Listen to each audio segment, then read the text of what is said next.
السلام علیکم گائز، کیسے ہیں آپ سب؟ امید کرتی ہوں آپ کو پہلی ایپیسوڈ اچھی لگی ہوگی۔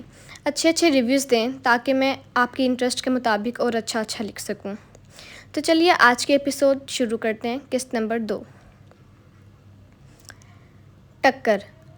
وہ چکرا گئی مگر گرنے سے پہلے تھام لیا گیا۔ ادھر آنکھ اٹھی ادھر آنکھ بند تھی، آنکھیں کھلیں، نظریں اٹھیں، نظریں ملیں، نظریں ٹھہر گئیں۔ وقت ساکت ہو گیا، وہ ساکت ہو گئے۔ محبت نے دیپ جلا ڈالے۔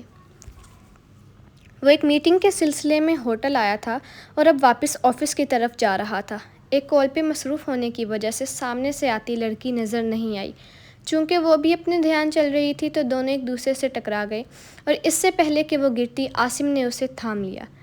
اس نے خوف سے آنکھیں بند کر لیں اور وہ اس کی بند آنکھوں کے سحر میں ڈوب گیا۔ آنکھیں کھلیں اور وہ ان سے عشق کر بیٹھا۔ سیاہ آنکھوں سے بھوری آنکھیں عشق کر بیٹھیں۔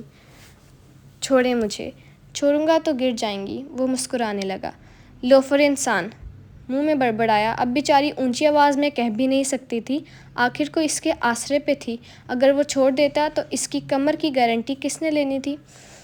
کچھ کہا آپ نے؟ کچھ سنا آپ نے؟ آئی برو اچکا کر کہا۔ ابھی وہ کچھ اور کہتا اس سے پہلے عیسیٰ بھاگ کر آیا اور زنیرہ کو اس کے وزن پہ کھڑا کیا۔ شکریہ بھائی، آپ نے بچا لیا آپی کو۔ زنیرہ نے حیرت اور غصے کی کیفیت میں عیسیٰ کو دیکھا۔ جیسے کہہ رہی ہو، ایک تو یہ مجھ سے فلرٹ کر رہا تھا اور اوپر سے تم اسے بھائی کہہ رہے ہو۔ جانتے کیسے ہو اس لوفر آدمی کو؟ عیسیٰ نے زنیرہ کے تاثرات دیکھے اور اپنی شامت کا انتظار کیے بغیر تعارف کروانے لگا، کہیں بیچارے کی عزت کا فلودہ ہی نہ بن جائے۔ اتنی دیر میں زویا بھی وہاں آ چکی تھی۔ زونی آپی، یہ میرے دوست ارمان خانزادہ کے بڑے بھائی عاصم خانزادہ ہیں، خانزادہ انڈسٹریز کے مالک۔ پہلے تو زنیرہ کو حیرت ہوئی کہ اتنی بڑی کمپنی کا مالک اتنا ٹھرکی ہے، پھر کچھ سوچتے تھینکس بولا اور آگے چل دی۔ شکریہ بھائی، میں بھی چلتا ہوں، آپی شاید کسی بات سے غصہ ہو گئی ہیں۔ انشاءاللہ پھر ملاقات ہوتی ہے۔ اب تو ملاقات ہوتی رہے گی۔ عاصم نے صرف سوچا، بولا نہیں۔ ہاں ٹھیک ہے، تم جاؤ اپنی آپی کو مناؤ، میں چلتا ہوں، مجھے بھی کچھ ضروری کام ہے۔ زویا تو پہلے ہی زنیرہ کے پیچھے چلی گئی تھی، اب عیسیٰ عاصم سے مل کر ان کے پیچھے آیا۔ کیا ہوا آپی، آپ ایسے کیوں آ گئیں وہاں سے؟ عیسیٰ بھاگ کر ان تک لپکا اور پوچھا۔ بس ایسے ہی، میں تھک گئی ہوں، گھر جانا ہے مجھے، ورنہ تم نے وہاں باتیں کرنا شروع ہو جانا تھا۔ اچھا ٹھیک ہے، آپ لوگ آئیں، میں گاڑی نکالتا ہوں۔ عیسیٰ نے گاڑی نکالی اور گھر کے راستے ڈال دی۔ ای بی پلیز یہ پرابلم سمجھا دیں، پکا وعدہ، آخری بار کہہ رہی ہوں، اس کے بعد میں خود ہی کر لوں گی۔ زمل پچھلے 2 گھنٹے سے ابراہیم کا سر کھا رہی تھی اور ابھی تک ایک بھی پرابلم اسے سمجھ نہیں آئی تھی۔ ابراہیم اور زمل میں کافی اچھی دوستی تھی اور ان کی یونی اور سبجیکٹس بھی سیم تھے، تو وہ زیادہ تر ساتھ بیٹھ کر پڑھ لیتے تھے، جبکہ یہ ساتھ بیٹھ کر پڑھنا ابراہیم کے لیے کسی عذاب سے کم نہیں تھا، کیونکہ زمل کو مشکل سے ہی کچھ سمجھ آتا تھا اور جب آ جاتا تھا تو ابراہیم کو لگتا تھا جیسے وہ اسے سمجھانے کے بعد خود بھول گیا ہے۔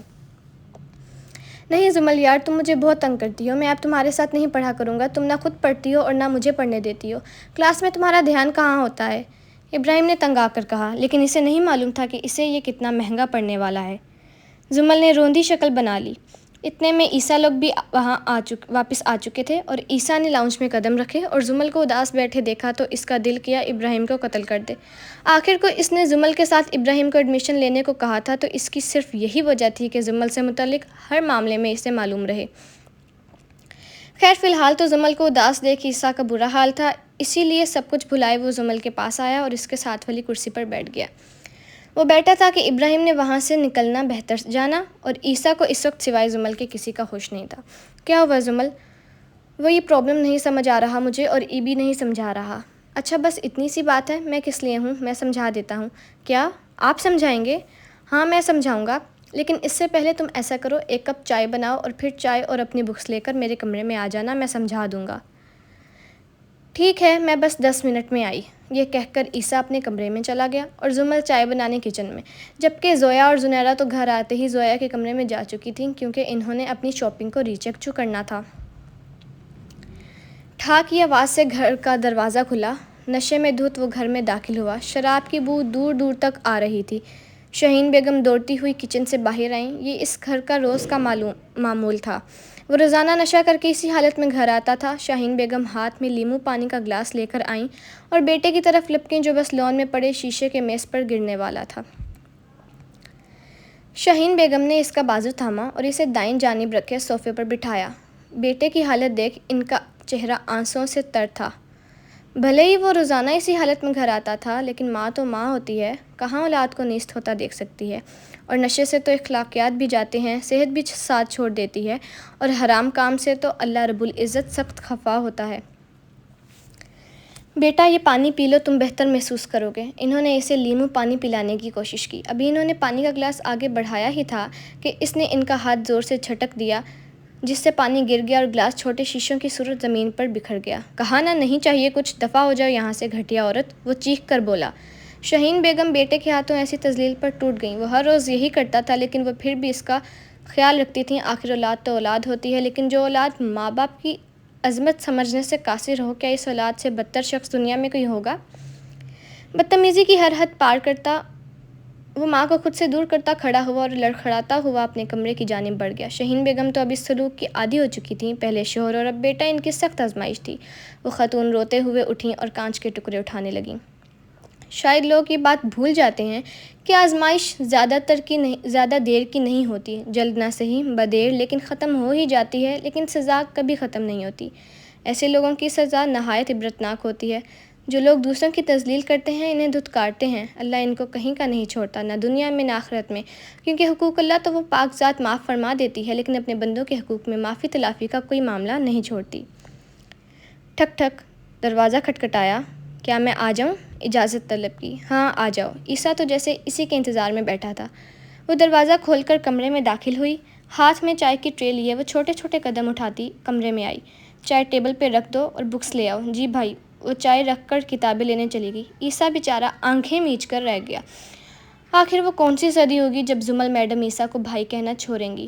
ہو ہی نہ جائے ایسا، بیچارے کی فیلنگز کا بیڑا غرق ہی کر دیتی ہے یہ لڑکی۔ زمل کتابیں لے کر آئی تو عیسیٰ چائے پی کر صوفے پر بیٹھا ہوا تھا۔ زمل آئی تو عیسیٰ نے اسے بیٹھنے کا اشارہ کیا۔ وہ اس سے ذرا فاصلے پر بیٹھ گئی۔ ایک دن یہ ساری دنیا میں خود ہی سمیٹ لوں گا، بس ایک جائز حق کا انتظار ہے جو بہت جلد میرے پاس ہوگا، عیسیٰ نے سوچا۔ بھائی یہ والا ٹاپک سمجھا دیں پلیز، اور یہ اسائنمنٹ بھی بنانی ہے، آپ بنا دیں گے؟ دنیا جہان کی معصومیت چہرے پہ لائے زمل نے اس سے کہا۔ یہی وہ موقع تھا جہاں عیسیٰ سب بھول جاتا تھا۔ ان کی معصومیت پہ کیوں نہ مر مٹیں ہم، وہ جہاں جاتے ہیں محفل لوٹ لیتے ہیں۔ عیسیٰ کا تو بس نہیں چلتا تھا اسے خود میں چھپا لے، لیکن یہ ظالم سماج کہاں جینے دیتا ہے بیچارے عاشق کو۔ تم یہ اسائنمنٹ کی ڈیٹیل مجھے بھیج دینا، میں بنا کر تمہیں میل کر دوں گا، اور باقی لاؤ کون سا ٹاپک سمجھنا ہے۔ عیسیٰ لاکھ شرارتی صحیح، لیکن اپنی زمل کے معاملے میں انتہا کا سنجیدہ ہے۔ زمل نے ٹاپک بتایا تو عیسیٰ نے اسے سمجھا دیا۔ پتہ نہیں کیا بات تھی، لیکن عیسیٰ کے سمجھانے پر زمل فوراً سمجھ جاتی تھی، لیکن بیچارہ بھی 1000 بار سمجھا دے، مجال ہے جو اسے ایک لفظ بھی سمجھ آ جائے۔